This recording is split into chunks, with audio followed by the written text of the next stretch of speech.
Nailhan sa Kapolisan sa dakmen sa Mandaue ang Tag-iya nitong panimay sa Barangay Cubacob. Diin nakuha ang mga Kinilong Shabu.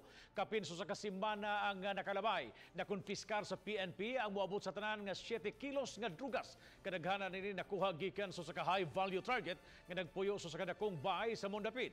Usa sa gi-follow up sa Kapolisan sa maong kaso ang pag-ila sa Tag-iya sa mong panimay. Gibutyag ni Senior Superintendent Julian Intuma ang direktor sa Mandaue City Police Office nga gikonsiderar nilang person of interest ang Tag-iya kansang identity wa pa ni ibutyag.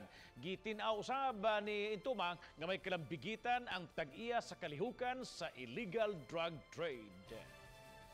Atong mangkuan diya nga og kun iya tong gipapuyo nga mao nga tao then na og baga sa mo person of interest na gid siya.